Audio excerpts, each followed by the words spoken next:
हमारे साथ मध्य प्रदेश के मुख्यमंत्री डॉक्टर मोहन यादव जुड़ रहे हैं। एक बार सुनते हैं क्या कह रहे हैं डॉक्टर मोहन यादव। जिस तरह का ये सिनेरियो रहा है, पहली बार ऐसा है कि बड़े थे वो सारे एकदम जुट गए थे, किसी को कोई सी जिम्मेदारी, किसी को जिम्मेदारी। लेकिन हम बाद में देख रहे हैं सारे मंत्री आए, उन्होंने कहा कि जो नया चेहरा आया बतौर मुख्यमंत्री उसका भी एक बड़ा रोल रहा है।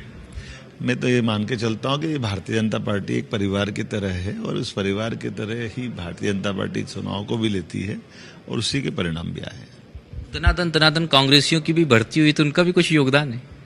अब ये तो मैंने कहा कि कांग्रेस में निराशा का माहौल था, उस समय भी बोला था, अपने संगठन को संभाल नहीं पाई और उसके कारण से कोई अगर अच्छे लोग हमसे जुड़ना चाहते थे, हमने फिर एक बार मोदी सरकार के लिए पीछे पड़े और जनता ने उसको दिलो जान से चाहा तो उसका रिजल्ट भी आया।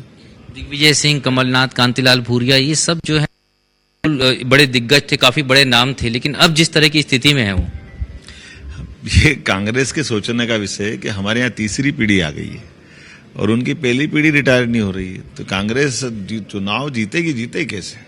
कांग्रेस को खुद को समझना पड़ेगा कि समय बदलती है, समय के साथ परिवर्तन लाते हैं। अभी 80-80 साल के लोगों को चुनाव लड़ाओगे मैदान में, तो मेरी तो कांग्रेस के लोगों के साथ क्या कहूं, वो तो अपने लिए खुद विचार करें, लेकिन मुझे इस बात का संतोष है कि हमारे यहाँ तीसरी पीढ़ी आ गई मैदान में और गंगा के निर्मल पानी की तरह अपनी धारा बहा रही और जनता का विश्वास हासिल कर रही है। राहुल गांधी और कांग्रेस कह रहे हैं कि ये जो कहीं मोदी जी के उस व्यक्तित्व के लिए या उनकी पर्सनालिटी या उनकी लोकप्रियता पर असर दिख रहा है, वो अपने लिए विचार कर ले।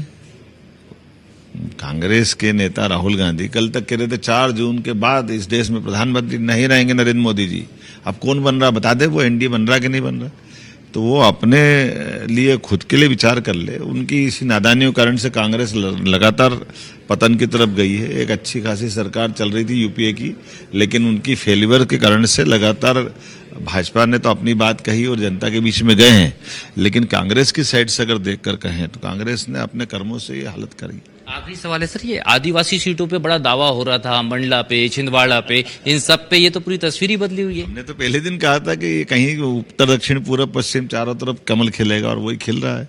कांग्रेस ने सारे षड्यंत्र कर लिए, लेकिन कांग्रेस केवल ट्विटर पे, चैनलों पे केवल यहीं तक रहे, नीचे इनका कोई असर नहीं था और वही परिणाम आए। Thank you very much sir. तो मध्य प्रदेश उन बड़े राज्यों में शामिल है जहां पर clean sweep Bharatiya Janata party ने किया और जहां तक के नेतृत्व की बात करें, एक नए नेतृत्व पे मध्य प्रदेश विधानसभा में भरोसा किया और मुख्यमंत्री के तौर पर डॉक्टर मोहन यादव को, और कहीं ना कहीं विष्णु और मोहन की इस युति के कमाल के बाद चेहरों पर जो खुशियां वो नजर आ रही है और उन्होंने कहा कि कांग्रेस अब सिर्फ ट्विटर पर बची है। कैमरामैन हरि के साथ अनुराग मालवी, NH 24/7 भोपाल। तो ये थे हमारे साथ में मध्य प्रदेश के मुख्यमंत्री डॉक्टर मोहन यादव। देश में भाजपा और एनडीए की जो भी स्थिति हो रही हो, और डॉक्टर मोहन यादव इस बात पर मुग्ध है कि मध्य प्रदेश में मैंने वो कर दिया जो अब तक नहीं हुआ। क्या नहीं हुआ? कि 29 की 29 सीटों पर कमल खिल जाए। इस बार खिल रहा है। छिंदवाड़ा के दावेदार नकुलनाथ के पिता कमलनाथ अपनी हार मान चुके हैं। बागी चुनाव आयोग के द्वारा जो आंकड़े दिए गए हैं वोटों के काउंटिंग के अभी तक, उसमें मुरैना, भिंड, ग्वालियर कुछ नजदीकी मुकाबले की हैं, पर वो भी अंतर इतने हो गए हैं कि बड़े उलटफेर की उम्मीद नहीं।